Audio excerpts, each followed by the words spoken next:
Welcome to the Smithsonian National Museum of African Art. Thank you for coming out on this brisk but sunny day.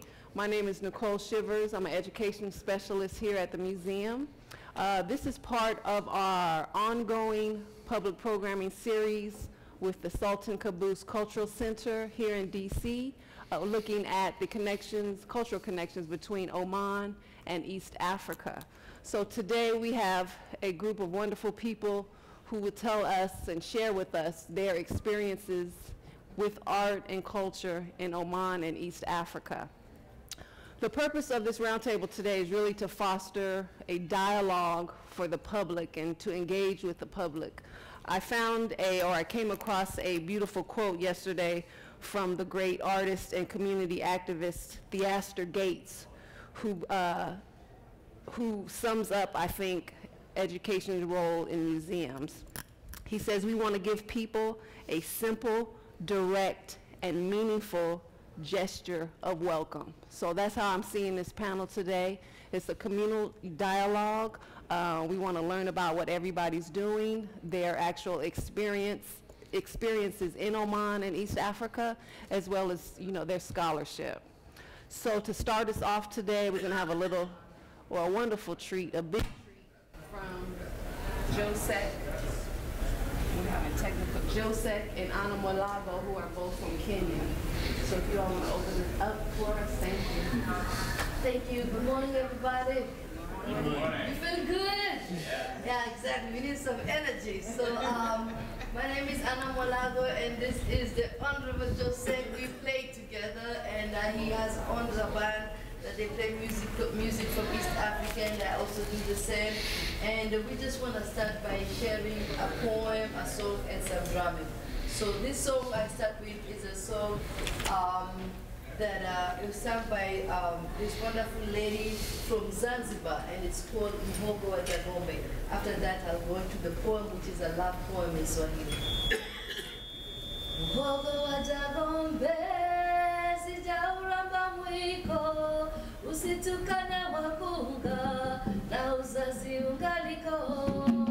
Mhogo wa Jagombe, sijauramba mwiko, usitukane wakunga, na uzazi ungaliko.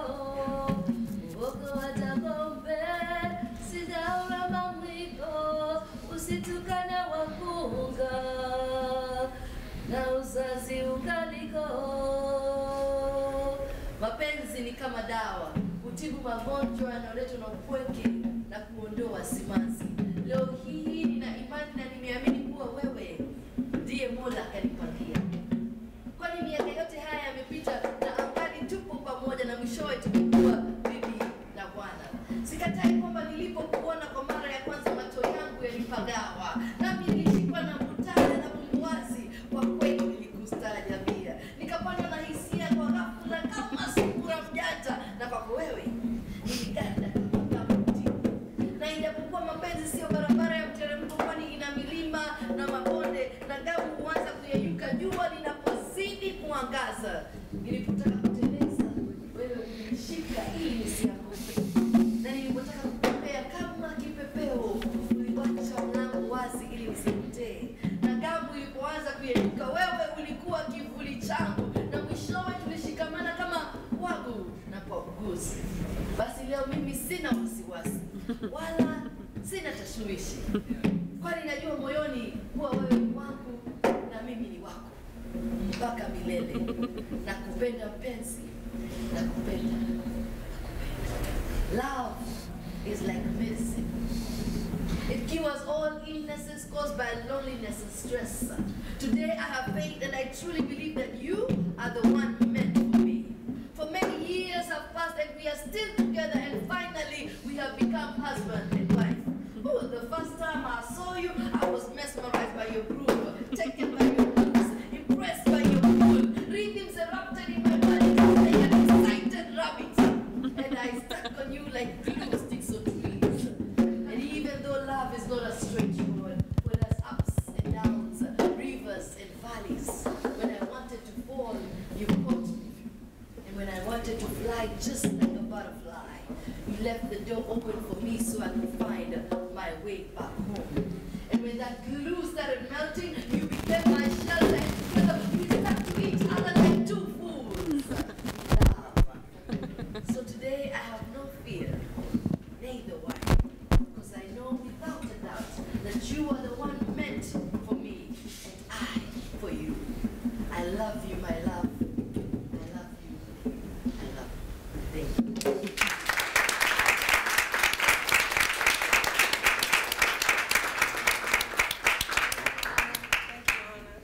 Thank you, Anna. Thanks for bringing the drama today. Appreciate it. You know I'm all about the drama. So let's start today with everyone just opening up with a 3-minute to talk about themselves, what they're doing, and a fun fact, too. Something, share with us something about what you like to do as well. And I do have a little bell, so if you go over 3, I'll do that. Okay? So let's start with Mandana over here. Hello, I'm Mandana Limbert. I'm an associate professor of anthropology at Queens College and the Graduate Center of the City University of New York. I have been traveling to Oman since the mid-90s and conducted my dissertation field work in Bahla in interior Oman, where I was living for a year and a half in the mid-90s and have continued to have connections and relationships with friends from there. My work in Bahla was originally on oil and oil wealth and how it transformed this beautiful pre-Islamic walled oasis town. I don't know if anyone's had a chance to visit Bahla, but it's magnificent. And I had been told before I went to Oman that everyone in the interior was, you know, in their own interior space, and the connections with East Africa were all on the coast. And of course, we all know that those presumptions of of absolutes are never true completely. And the more I spent time in Bahla, the richer the connections between Bahla in the interior Oman and East Africa came to me. But they weren't necessarily the same as the connections with the people on the coast in East Africa. So my current work has been based on thinking about what the connections are between that particular social world, economic world, political world, from Dakhiliya, Oman, to Zanzibar. And I think it's slightly a different story, but an interconnected story with the coastal Oman connections to East Africa. And so for the fun fact, this is the first lecture or public event that I've attended where my parents have come. So, so that is my fun fact. I will leave it at that. Hi, my name is Felicia Campbell, and I am a food and travel writer. And I've been spending the last 2 years going back and forth between New York and Oman, working on the first Omani cookbook. And it's just been amazing. I've been working with home cooks from Barami in the north of Oman all the way down to home cooks in Salalah. And then at the same time, I've been trying to kind of parse out where these ingredients and this like diverse range of dishes actually came from. And in doing that, I've found just this very complex web of interconnection between Oman and East Asia and South Asia, and especially, of course, East Africa.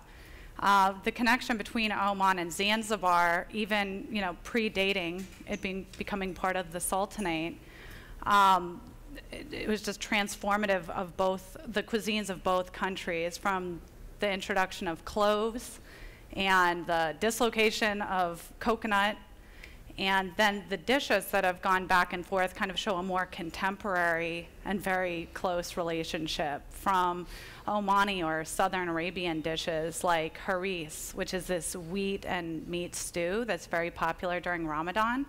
That's a ubiquitous dish now in Zanzibar. It's called boko boko. To Omani halwa, this very gelatinous dessert of ghee and sugar and cornstarch that's served along with coffee as this very essential sign of hospitality in both countries. And then going the other direction, there's a whole canon of so-called Zanzibari dishes that actually made their way all around the spice route to get back to Oman.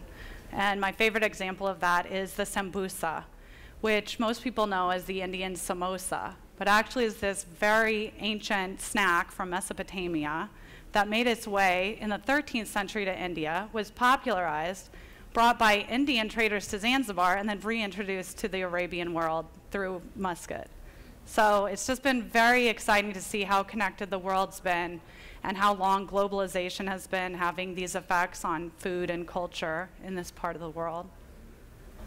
Thank you. Thanks. Hi, I'm Prita Meier, and I'm an assistant professor of African art history at the University of Illinois, although this entire year I'm a fellow at the Clark Art Institute, which is a museum and research institute in upstate Massachusetts. And I have been doing research on the visual culture of Mombasa and Zanzibar, which are in some sense sister port cities on the Swahili coast. Now Mombasa is now part of present-day Kenya, and Zanzibar is part of present-day Tanzania.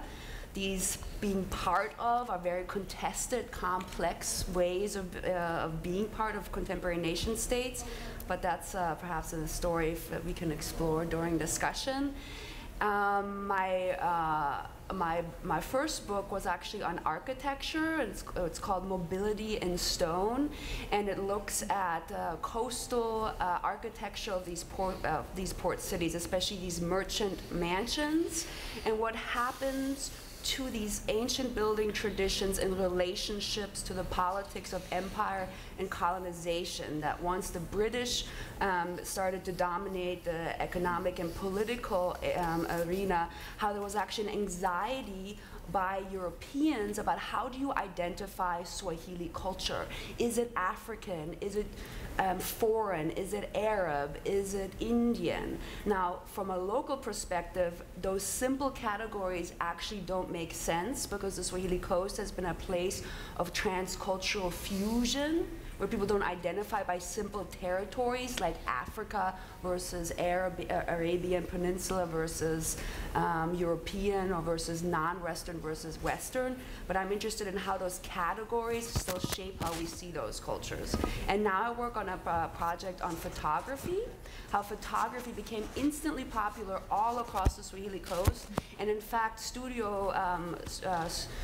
photography studios opened everywhere in these major port cities, and people loved having their photograph taken. And oftentimes we're wondering, like, why did they take on this Western tradition?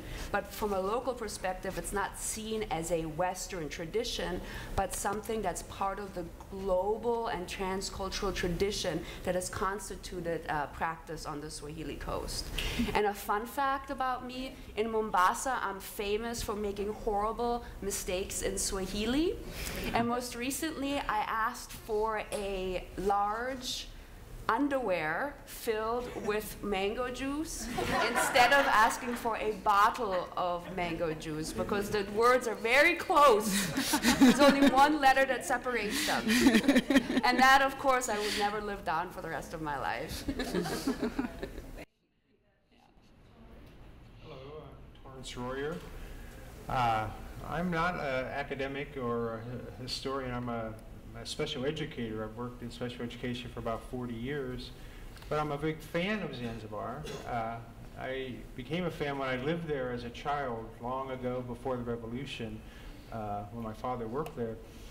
And we had to leave during the time of the revolution, and as a child I felt very bad about that leaving.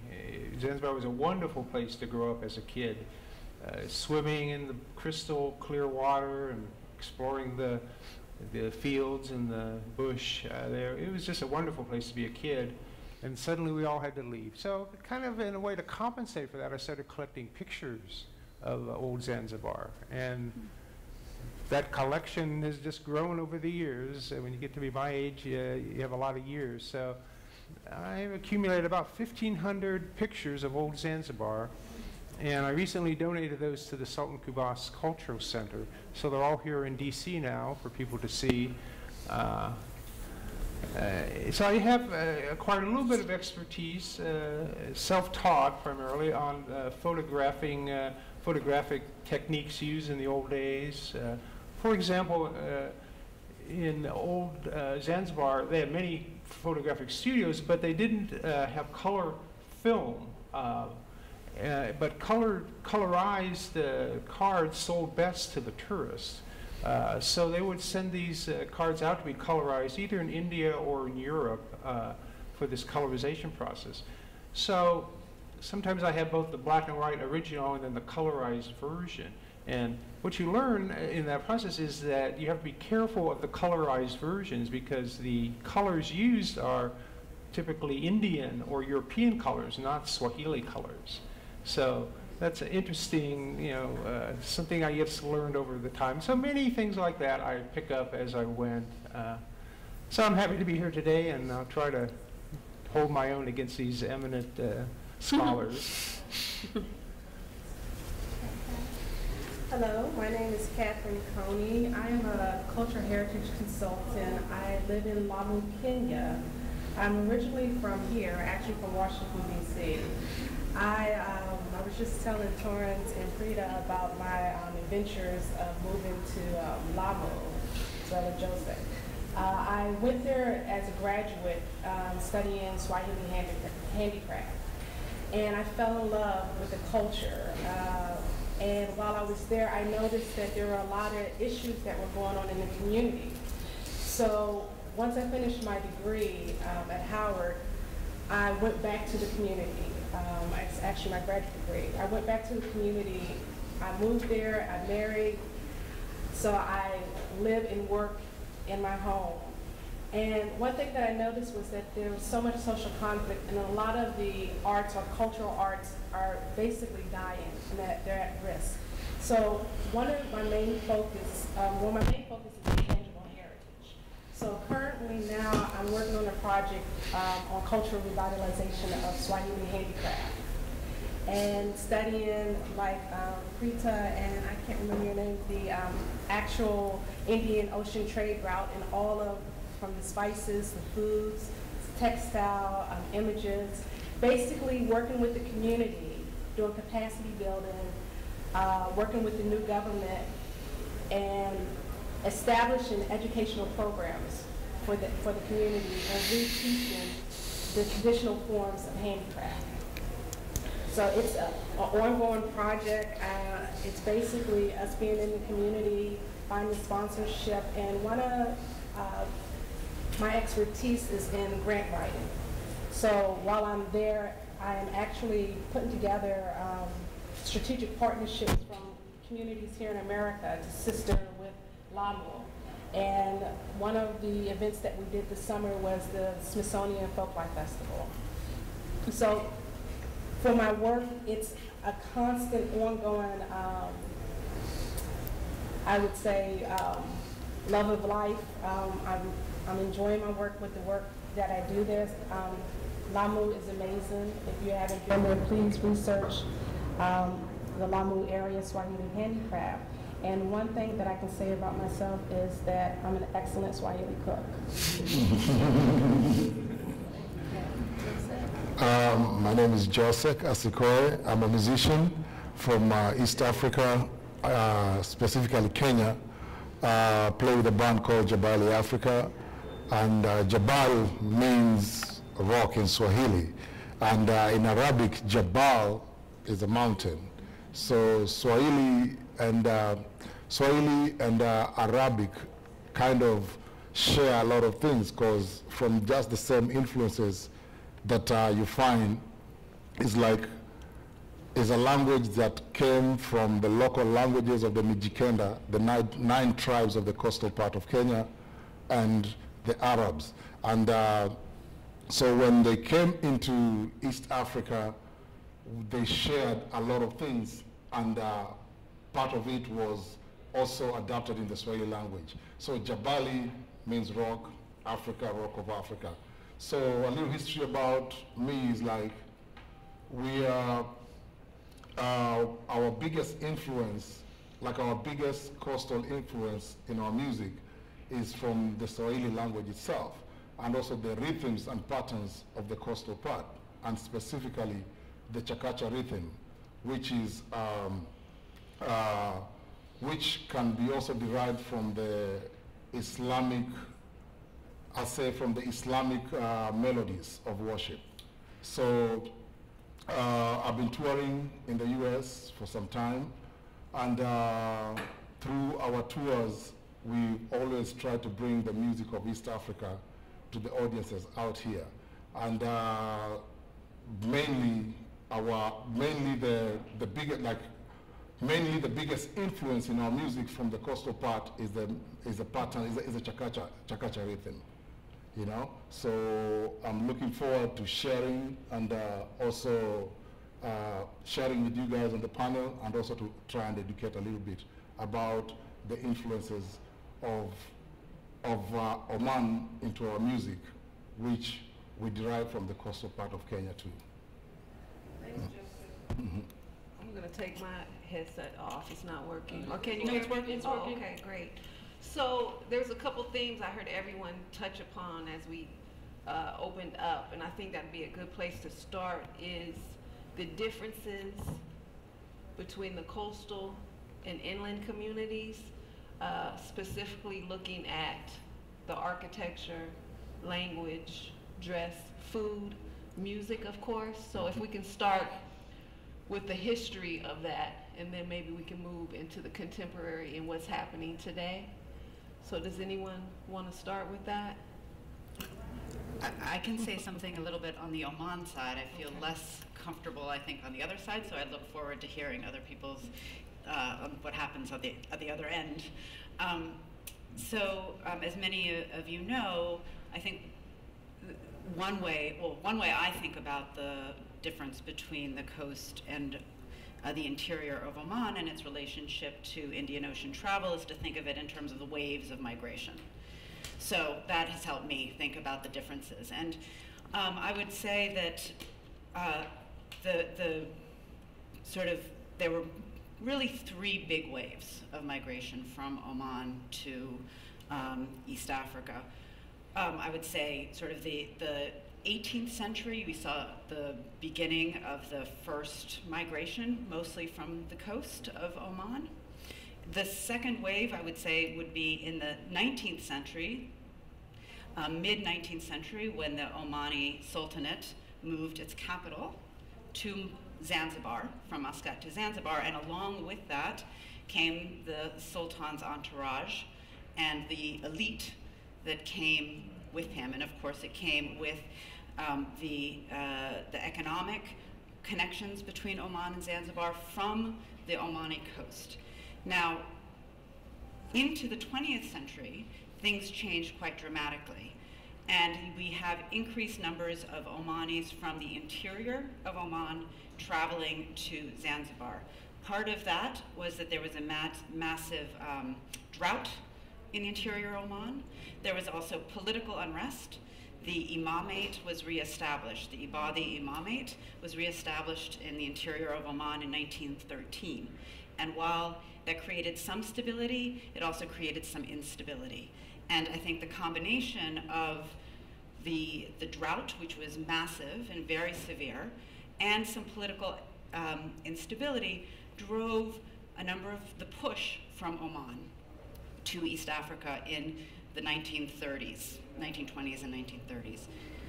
And I'll just add one little caveat to that.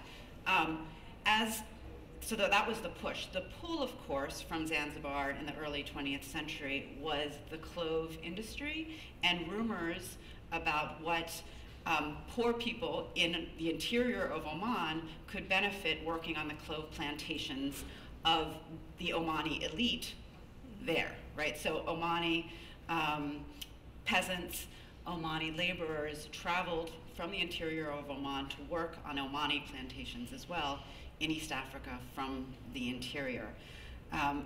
But of course, there was the Depression, then there was World War II, and the British closed, very much restricted travel from interior Oman to East Africa. So that's how I've sort of, if I could lay out the Oman Zanzibar from the push and the pull from the Oman side.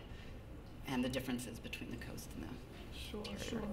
sure. Kat or Joseph, do you want to pick up on the differences between the coastal and the mainlands? One thing, when we talked about Oman's relationship, or matter of fact, the Arabian Peninsula's relationship with East Africa, we always start from Zanzibar, from that late 18th century or the 18th century, and not before. And there's scholarship that suggests and actually says that the Omani, just like the Persians, the Chinese, everyone from the Indian Ocean trade route, they were traveling in that region of the east coast of Africa for trade. We know for a fact that the Nabhan clan was the two previous sultan in Oman before the Busaid, which is the Busaid. So the Nabhan actually were in Mogadishu, Barawa, Lamu. Lamu was one of their home base. So you have the Pati Sultanate from the Nabhan, and down to Kilawa. But then in Kilawa you have, I'm trying to remember, is it from Yemen that the Sultan of Kilawa, this area? So you have these different sultanates from the Arabian Peninsula. But for Oman, we have to go back to the Nabhan. That's the first clan from Oman that was documented along that coast. As far as the interior land, when we look at that relationship, we don't see that relationship until colonization. So when we talk about the British East African Protectorate, that's when you start seeing the communities from the interior land connection, and you see trade.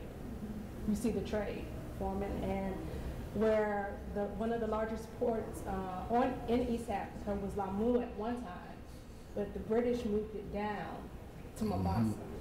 So you have that migration that you're talking about. If we take it a step, I guess, come forward and look at a timeline. So we know Perry Plus is travel log.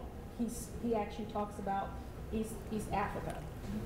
And so I think a lot of us that have done our research here, we know that these communities have been connected for a very long time. What we don't know, per se, is that relationship in East Africa from the interior land. And a lot of that still needs to be researched. There is information out there about that, but it's more so, and I'm just going to throw it out there. When we were bringing a Dow here over the summer for the Folk Life Festival, there was some problems with the Kenyan community because the people from the interior land felt as though it represented slavery. And whereas the coastal people didn't look at it that way. They looked at, this is our heritage, we're traders. This is our livelihood. But then you have people from the interior land saying, we don't want a dhow. A dhow is a trading vessel, ancient trading vessel. We don't want that because that represents us as slaves and that the people from the coast enslaved us. I mean, that's a total different conversation, but it's real. And that was one of the big issues that when you deal with people from the interior land, they're very sensitive about slavery and then the coastal people. So the coastal people had this civilization for a very long time, whereas the interior land basically was rural and not built up the way it is now. I'm sorry, I feel strong that I wanted to address that point. Can I address that? Oftentimes there is this tension about the relationship between the Swahili coast and its two neighboring areas. The two neighboring areas, if you're going to think of the Swahili coast as its own cultural complex, although you can't actually map where that ends and where it begins, but the two neighboring areas are mainland Africa, now inland Tanzania and Kenya, and of course the wider Indian Ocean, okay? So there's always this, throughout history, and even what your status is, whether you're elite or not, on the Swahili coast, there's always a tension between do I identify and connect to the wider Indian Ocean world first and foremost, or to Africa and the mainland. And how you connect and why you connect has to do with the politics of the time period you're articulating your identity. So if you look historically, there's absolutely no doubt that the Swahili coast is part of the African experience. I can tell you that the architecture makes that very evident. Archaeologists have proven without a doubt that if you look at the spectrum, the long durée, how architecture on the Swahili coast was developed, it's part of the African experience, just as much as it is part of the Indian Ocean. So concretely, the building technology that was used to build these beautiful merchant mansions, these houses of stone, are part of the African building technology that reaches all the way up to, let's say, you know, the mountains and the Great Lakes of Central Africa. There's a continuum. There's not a break. Although, of course, you can use the ornament, like Arabic crenellations and, you know, arabesque decoration to make it look, you make it associate to make it part of the Islamic world. Because as a Muslim, right, and the Swahili coast is first and foremost a Muslim cultural complex, they identify Indian Ocean oriented because it's seen as the mobile world of the Ummah, that is the global community of Muslims, right? Inland Africa is usually not majority Islam, right? But this is an ideological and a cultural self-orientation. But historically and culturally, the Swahili coast is just as much part, it's since the 12th century at least, of Africa as it is part of the Indian Ocean world, okay? But how people articulate that has to do with politics, and those politics are very much shaped by colonization. And so it is true that today, for example, mainland Kenyans often look at the Swahili coast with discomfort because they associate the Muslims of the Swahili coast with slave trading, right? Yeah. Of course, and that's a painful moment of degradation and absolute violence. And you can't just say that the British were responsible for the slave trading. There's been a long tradition of bonded servitude and forms of slavery in East Africa on the coast, and sometimes Muslim traders were responsible, but of course mainland Africans also participated in that trade.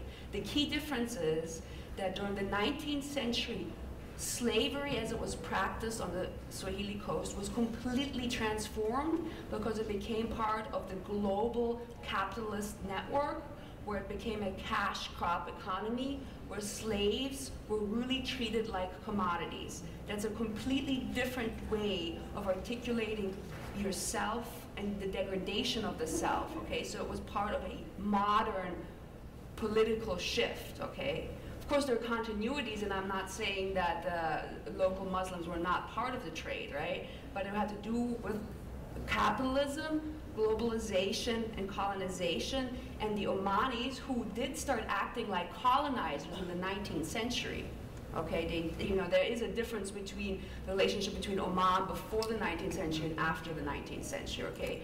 The Omanis started using French plantation slavery systems to build a clove plantation system in Zanzibar. It's based on a French system, right, a European system, but they did use it and they benefited from it.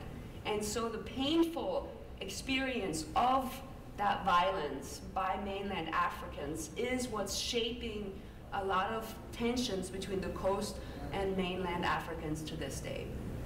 Well, and one place where it's kind of interesting that they're renegotiating that aspect of their cultural identity is with the food. That that's such an intimate part of everyday life, and especially for Muslims who food has a spiritual element to it. But in Zanzibar, there is kind of a nice, much more seamless adoption of both Arabic dishes, like haris or some of the rice dishes, some of the Indian dishes that came with the 19th century traders, like the biryanis and the palaus, and then these dishes from that are virtually identical to the ones eaten in mainland Africa, like mashed green bananas or pumpkin with coconut. And in Oman, they tend to create more boundaries by being very clear where they feel a dish came from. Whether they're accurate about where it actually came from or not, it doesn't matter. It shows kind of a bounding, that they're like, okay, these are Zanzibari snacks. These are Indian biryanis. But in Zanzibar, they adopted them so much that they gave them Swahili names and integrated them into, you know, very intimate ceremonies, like the wedding party, when you introduce a bride to the female members of the husband's family. Samosas and tea are served, and then halwa and Arabic coffee.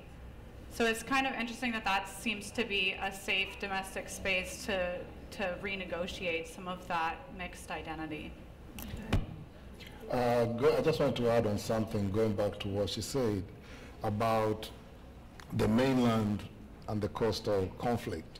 You know, let's not forget, like, the coastal parts of Africa in general were basically the slave routes, and also the influence of the food and whatever, all that stuff was, the Arabs also were like the guys who were the specialists of the route. They knew how to navigate the coastal parts. So just adding on that also is like, even in Kenya itself, you find that the more you get out of the coastal part going into the mainland, the more diluted the Swahili becomes, you know? So, and that's why you have this thing they call, the guys from the coastal guys call us from the mainland, watu wa bara, you know? Bara means landlocked, right? Mainland, you know? So that conflict is up to now is still going on, but on the other hand also is like, I just wanted to add on the point that she articulated and what she articulated too. So let's also not forget the role that the Arabs played in terms, apart from us, from the coastal people adapting to their culture and all that stuff, you know, because right now even in Kenya, Swahili is the national language, you know.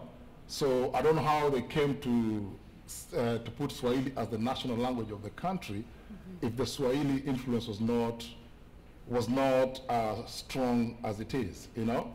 So that's just something I wanted to add before you could proceed.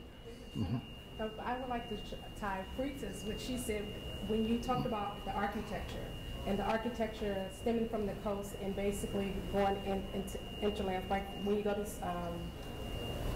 Kilwa, Safale, and you look at all of the architecture that's basically blooming, it is African.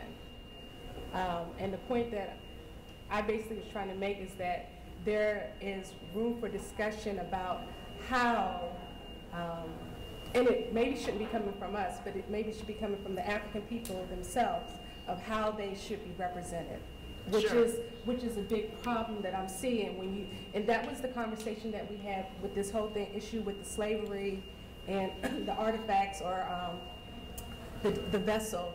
Basically, how do they perceive themselves and how do they want to be perceived by the world? Absolutely. And that's more so of the conversation that, you know, the dialogue that we need to have, because it's very challenging when you have all this animosity and these conflicts and these different groups. Basically, you know, when you go to Nairobi, and my husband is Swahili, we go there and they want to cook Swahili food, but they're embarrassed. I didn't know that the people in Nairobi didn't cook Swahili food. I thought the entire country cooked Swahili food.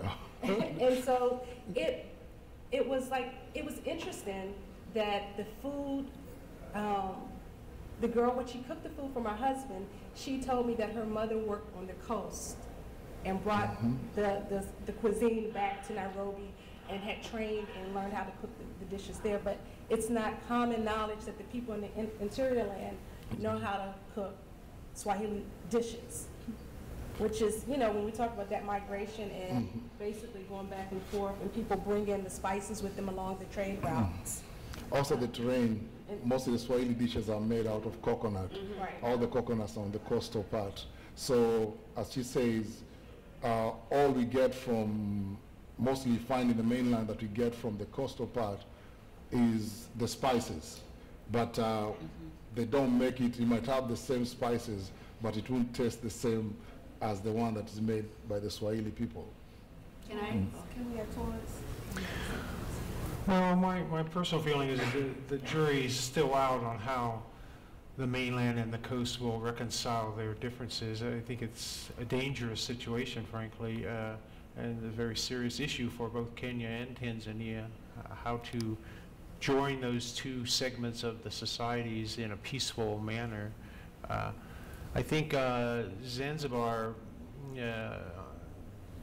the people, the man in the street, they're very good at reconciling differences, and they're very peaceful and friendly folks, and I think they could do that if left to themselves, so to speak. But you saw from the revolution, when they introduced party politics into Zanzibar in the 50s and early 60s, that's when those distinctions became rallying points for the discussion around how people can live together. And you know, I was there for the 1961 riots, and then of course there was the 1964 revolution, and the parties were very much either mainland affiliated or coastal affiliated, and people would not ride the bus. The buses were segregated, the shops were segregated. It was a very harmful, in my opinion, arrangement or struggle at the time, where people were really taking sides, and that was not Zanzibari, that was not even African. It was an imported, it seemed to me, dynamic that they were using the flags of those issues to raise their own political side, whichever it was. So I think, you know, maybe less politics and more human contact is the answer there.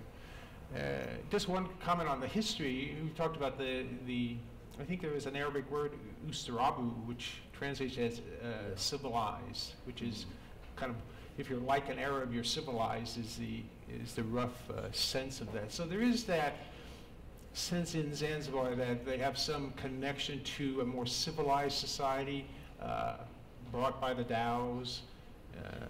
There's a saying in Zanzibar, the Dows are the only thing older than the faith. So Dows preceded Islam to East Africa, and they brought civilization. But yeah, that's a small C, not a big C, I think. And even in later times, you'd see that, well, in earlier times, you saw ascribing their civilization to the Persians.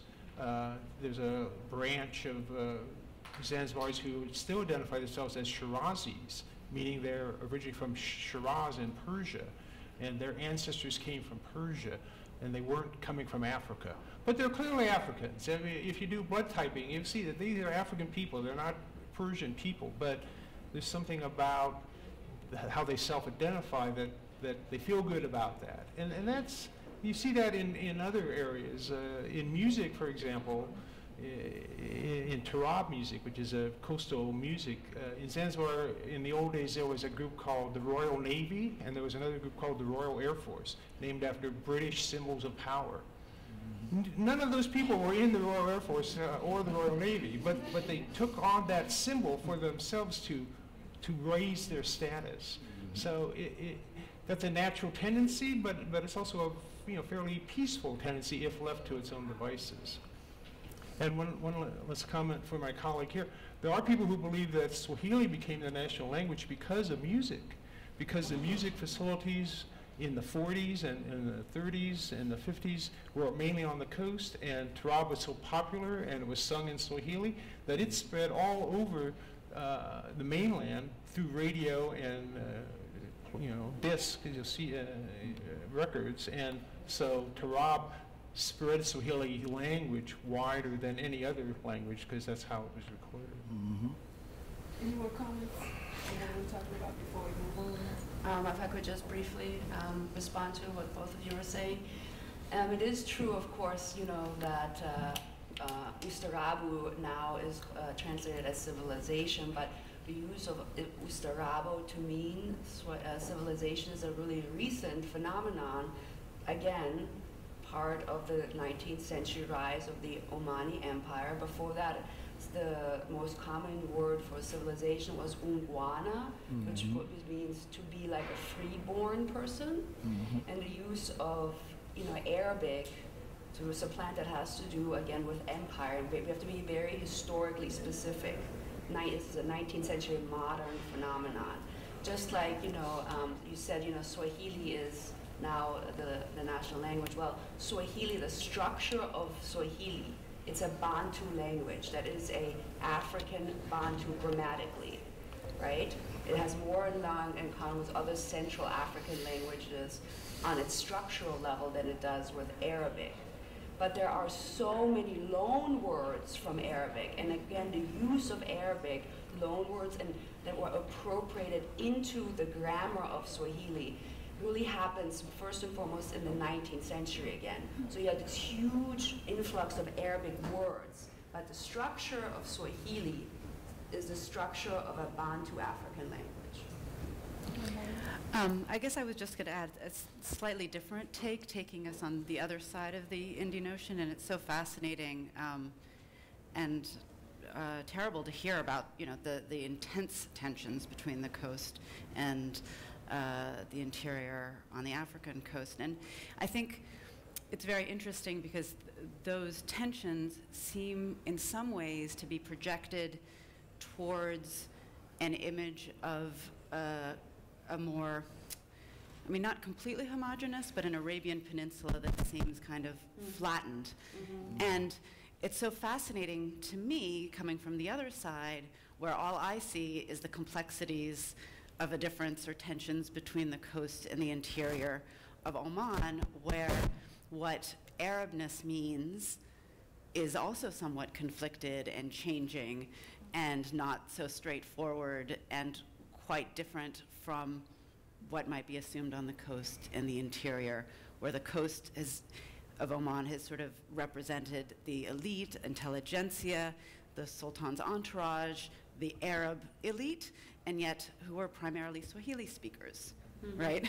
And then the interior of Oman, where they were primarily Arabic speakers and believed to be the most pure Arabs, whatever that means, because they're from the interior, were of lower status and not the elite Arabs. And so it's just kind of interesting to see that tension getting translated and mirrored back in a funny way. So I just wanted to add that. Mandana, let's stay there in Oman for a minute because I'm just coming back, from there. Can you, and it's interesting you say the elite, and maybe that's a historic point of view as far as the coastal communities. Do you see that as a contemporary view as well? Because I got the feeling that it's different today, that the coastal communities were more traditional. Interesting. Well, I guess it's hard to say coastal and interior now because there's so much labor migration. So many people are split families where one part of the family or one member of the family will live in Muscat. That's where the government is and that's where the vast majority of the jobs are, and the rest of the family is in the town or village, the hometown. So that coast interior, there's so much traversing and the roads are so incredible, it's fast. That said, Oman's intelligentsia, that is university professors, the journalists, upper management of the oil company, many diplomats, they're of the families who came of age, were educated in Zanzibar. Now the question is their children, right? Because now we have generation differences, and how are they becoming more Omaniized or speak Arabic at home or not? So I do think some of that difference has remained, though, the question of elite is interesting because it also raises the question of religious authority and the history of the interior of Oman having been the Ibadi Imamate core. And there is a status that goes along with upholding that and having remained and supporting that past. So, you know, what it means to be a lead, I think, is an interesting question. So. Anything else on this topic, or are we ready to? I want to merge into the music. And how do you think, because with my recent travels to Zanzibar and Oman, I kept hearing our project is called Connecting the Gems of the Indian Ocean. Right now I'm rethinking it really should be Reconnecting the Gems of the Indian Ocean, because that kept coming up in our interviews. Is my mic working? Yeah. The reconnecting of Oman and Zanzibar kept coming up on my latest trip to Zanzibar and Oman, where we were filming a documentary.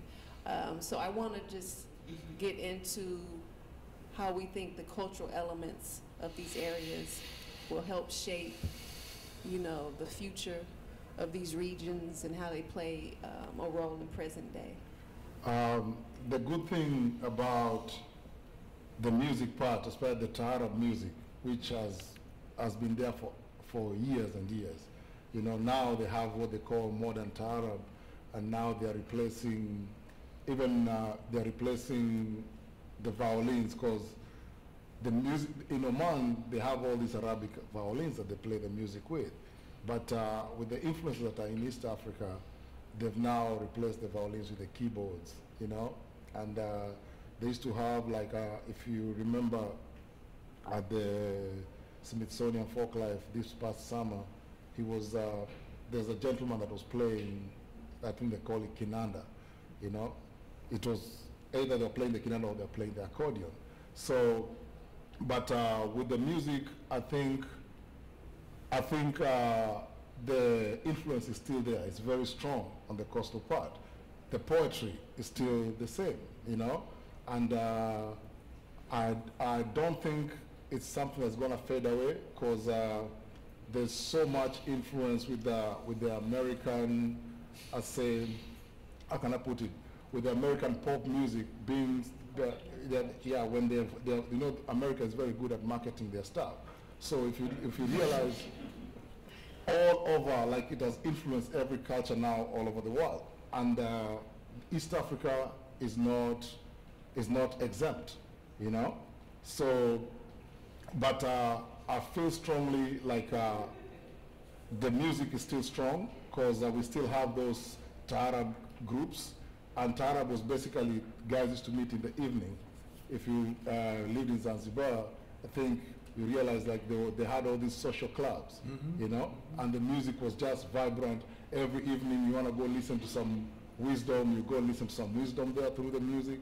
So I still think the fact that if the music is still alive, the stories are still going to be told over and over again. Joseph, can you play for us some, like, influence of Arab? Oh, okay. Mm-hmm. So we can kind of hear the influence.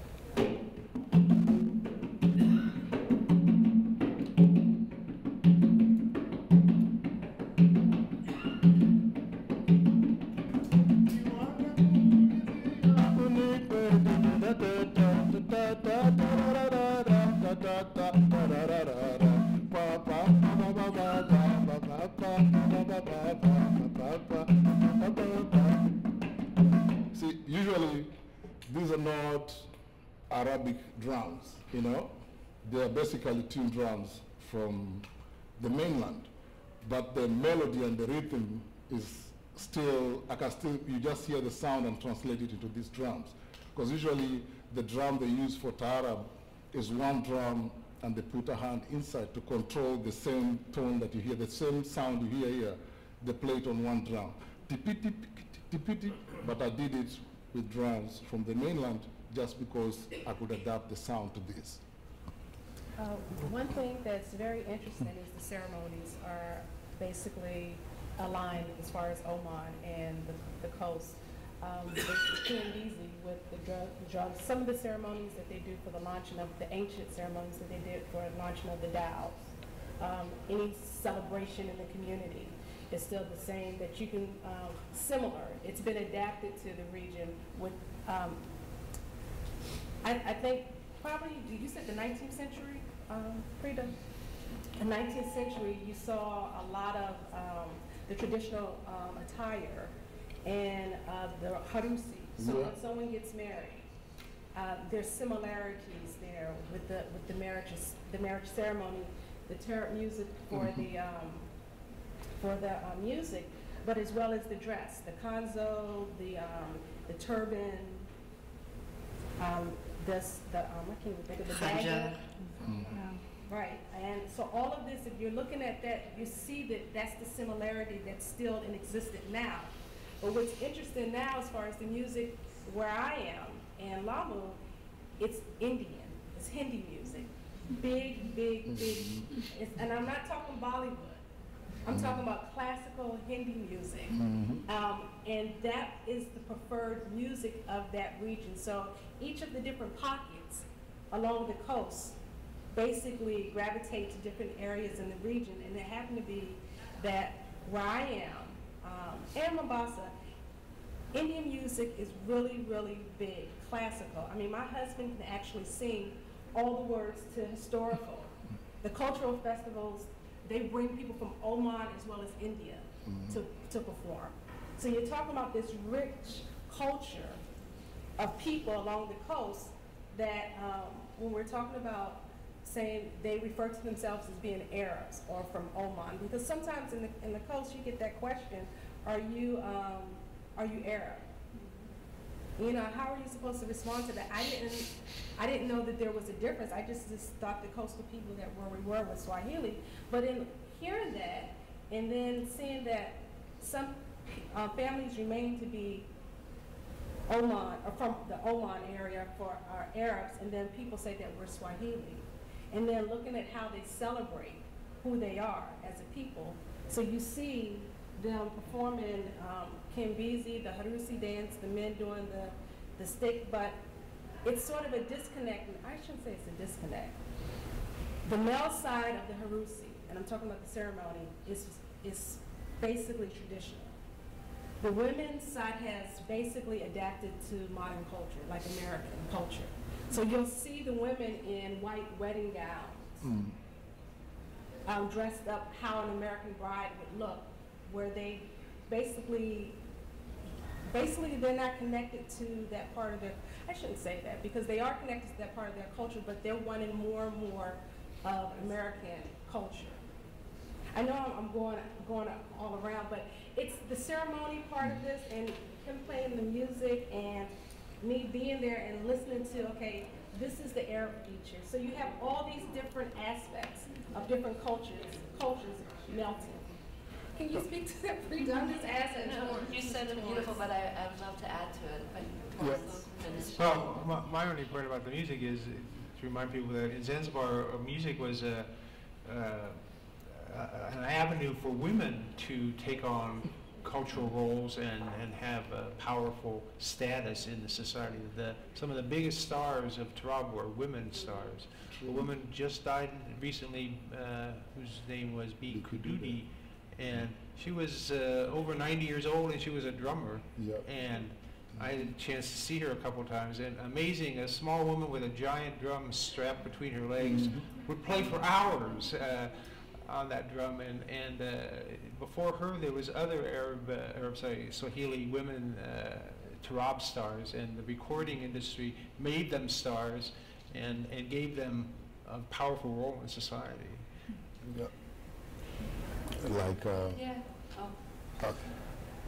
Just want to add on Malika, and the Taarab music circuit was very popular. The mainland didn't know about how lucrative the business was, but somebody like Malika, who was from Mombasa, she was doing a lot of tours in Oman and the Arab world, playing for the royals, but actually never made it to the mainland, So they had like a touring circuit whereby all these stars that he's talking about were just touring within that circuit. But in the mainland, people didn't know about that because people were so much caught up with the Pope and the Congolese sukus, you know? If I could just elaborate what you were saying, which is so perfect. A Swahili wedding is so complicated, right? Mm-hmm. You do have on one hand what looks like, looks Arab, right? Mm-hmm. Traditional. But of course, and I always sound like a curmudgeon historian when I say this, you really have to historicize, right? The reason that Omani dress now is worn by men during weddings is because in the 19th century, the Omani elite were bringing in this fashion, right? And the Omani, and it was considered fashionable and very high class to dress like an Omani prince, right? So now it's registered as traditional, right? But it was, because this was the new fashion in the 19th century. So it's always, oftentimes what was once modern is now traditional, and there's always these waves of that, right? And the other thing is, oftentimes what's called, we always have to be aware of, how we use ethnic identities to mark culture, right? So oftentimes what you see, they're identifying as Arabs on the Swahili coast. Well, sometimes they were because it actually gave you better access to an education during the colonial period to claim Arabness, right? It's about, making your life as best as you can under a difficult situation, right? So, for example, many of the old ancient families in Mombasa started adding al in front of their names, right, to make it sound Arab, right? But, the day before they were Africans, or the day before they didn't even think about, am I an African, am I an Arab? This is part of the colonial experience, I don't always sound like we have to historicize, but it is important, right? So, oftentimes also when people are dressing like Arabs, they're not making a ethnic claim. They're talking and seeing themselves as Muslims. This is a Muslim culture, right? This is not about my ethnicity. This is my religious, I'm dressing like a devout Muslim today. That's important that we think about that. But actually, can I add something to that? I think it's actually very interesting that the attire in a contemporary wedding, and I'm curious about whether this spans across social classes, different parts of the Swahili coast is similar, or if there are differences, because it seems just outside of the ritual context of a marriage, it's interesting that I've just been thinking about sort of contemporary dress in Zanzibar as, coming from Oman, I kept hearing, it's going to be like Oman, it's going to be like Oman, and I got there, it's like, this isn't like Oman. This is its own thing, it's not like Oman, and I kept hearing, it's going to be like Oman, and I said, no, actually not. But one of the things that was interesting to me, and it was a gendered thing, was dress, and of course dress can, and sometimes comes to, be seen as a symbol of self-identification. It doesn't always have to be, it's just what you wear, but it can become a symbol of self-identification under particular political circumstances when you're forced to make that identity explicit. But what's interesting in sort of everyday attire, it seems that more women, as I sort of observed, were comfortable wearing abayas, as in Oman, as in Dubai, right? Not just from Oman, but from Dubai, where you can get beautiful crepe silk. Then it goes to Oman, and then also goes to Zanzibar, whereas men wouldn't, in everyday attire, wear clothes like an Omani or like a Dubaian. And it's interesting that in the ritual context, that identification, whether it's marked as religious or whatever, for the men is acceptable or common, but in everyday attire, it is not. And I just thought that was an interesting difference. And I don't know if any of you more familiar with the Swahili coast than I have any insight. Yeah, I would like to pick up on that.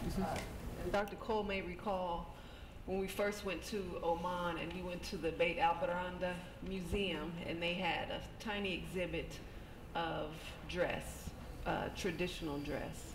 And I remember asking the director, Malik, and it was colorful dress. And it was interesting because I hadn't seen that on the street in Oman. And I asked him, you know, what this was all about, and he said it was more traditional, the colorful and everything, but the everyday woman in Oman, they dressed in black, and which they picked up from Iran and Iraq. So I found that interesting. It's everyone else's fault. That whole, yeah, that whole look of just all black versus the traditional that was colorful and, you know, lively looking, and, you know, instead of this black. So. Well, that seems more like in the urban context, like especially in Muscat, where they are so tapped into the fashion of the Arab world in Iran and Dubai. But further south, down in Dhofar and in Salalah, I mean, it's the vibrant colors, and then in some of the border towns they are doing more niqab and the black, but everywhere else in Oman it seems like they do have still like this passion for color and these Indian fabrics, even with the Bedouin in Sharqiya and the mountain people in Jabal Akhdar. And then, yeah, those beautiful traditional wedding gowns. It's kind of funny. I at least in Oman, they've taken to having even more ceremonies than they normally would, with all these complications. They have the very private at-home ceremony where they do wear the traditional, beautiful Omani dress. And then they have these fabulous weddings in the hotels, where they do get to wear the Western style wedding dresses. But then the men, they don't bother with any of that. They just go to the mosque in their regular, you know, dish dasha and with their khanjar and call it a day. So yeah, it's funny that they've kind of picked. Women, we have to put on the extra, because it's about, I mean, it is about fashion, and you're changing, and the henna, you're changing your clothing. And what's interesting about the abaya, we could refer to it as bui bui in Kenya. I thought that I was going to get a colored abaya or bui bui. I told my husband, I was like, oh, I want a colorful one. He was like, don't embarrass us. All black. You know, it was more so that, you know, it's a fashion statement, and it's a trend. So everyone is wearing black. We wear black. When we go to Nairobi, I don't put on an abaya. Sometimes I do, but it's not necessary. It depends on when I went to. What I was going to say, when I went to Zanzibar, I did have an abaya on, a black abaya. But when you go to the other island communities, the rural communities, they're dressed in congas. They're not in a bui bui or a abaya. They're basically in the traditional cloth of conga and wrap it differently. And what's interesting about the congas is that different communities wear them different ways. So you can always tell where a woman is from of how she has wrapped her lasos or congas. But yeah, the wedding part it's really interesting that how they're adapting. But usually that in Kenya or on the coast, they do have two ceremonies. The private one where they have usually green on and they're embellished very nicely. You can see the henna, and that's where the family can come and the men from the family can see her. But that last night, they're in all white, and it's just a party for all the women, where the women get to be free and let loose. And so that's more not a traditional ceremony. My only input into that discussion is that people, the women in Zanzibar are always known as fashionable people, and as far as the men goes, I think everywhere men are slobs. So,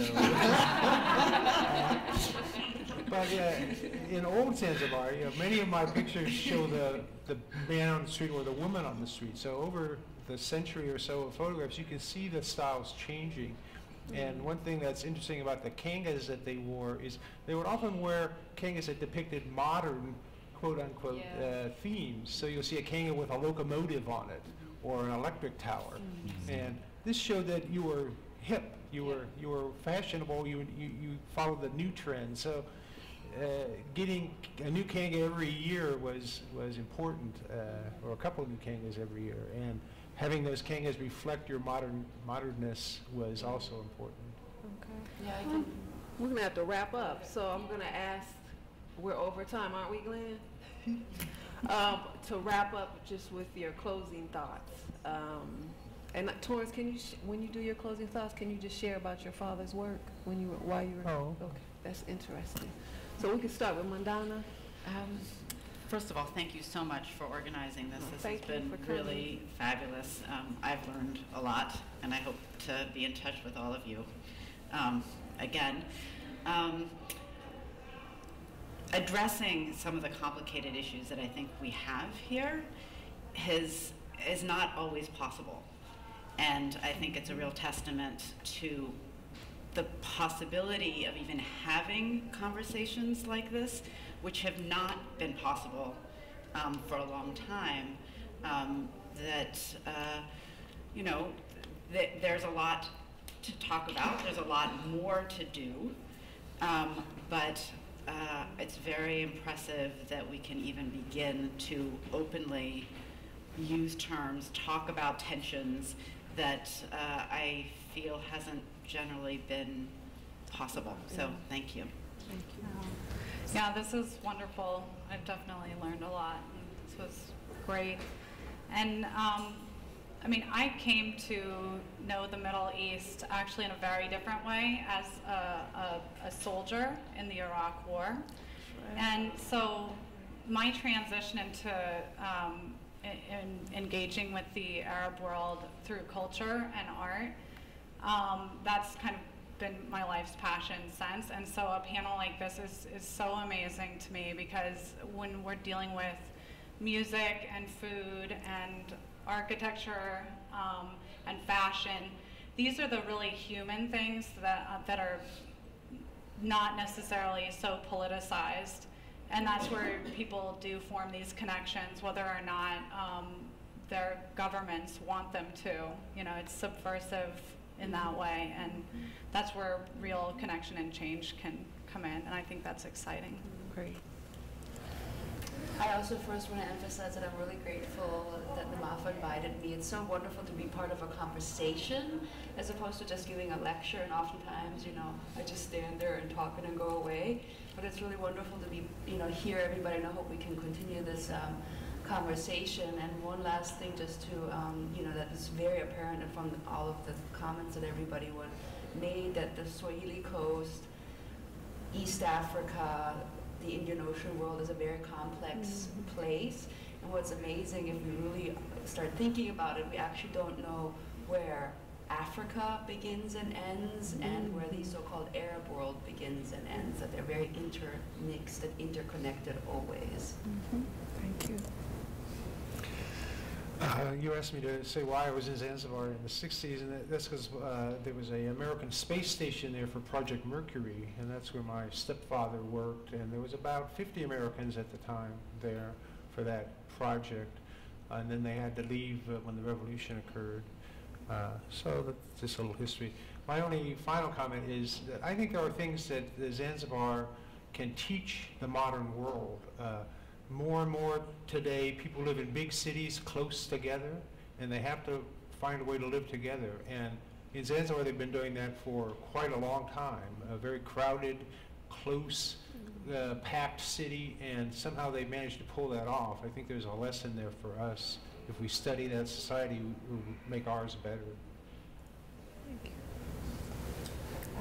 Thank you all for inviting me. This is Sonia, and I enjoyed myself. I'm very passionate and excited about East African history, as you all probably can tell, because I'm on the edge of my chair, you know, talking. I really, really would like to have dialogue with everyone on the panel, more dialogue, but basically have everyone more so to do more in the community. As far as not just about Africa, but also where you come from. I mean, I'm just saying this just because we are who we are. And I live in Kenya now. My home is here in America. And as much work that I've done in the different communities in Maryland and my own community.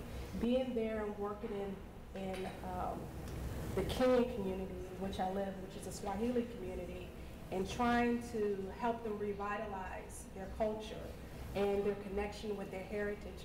And we're talking about the Indian Ocean trade route, is very, very challenging, and because of these conflicts. So with that, I'm encouraged from today to go back home to Kenya and actually do more, and basically connect with everyone on this panel about some of the issues that they're going through and trying to connect our communities together. Mine is to thank the museum and thank the panel for sharing. Learned a lot too. Yes, I'm from Kenya, but I also learned a lot from the other side. So the connections, and what I say, culture is very important, you know, and thank the museum for organizing something like this. And we should have more of these. And let's keep in touch and continue the conversation further. Okay. So I want to thank everybody. Please join us downstairs in the lecture hall. We have some light lunch, and then our next round table will start around 2 o'clock. So thank you so much.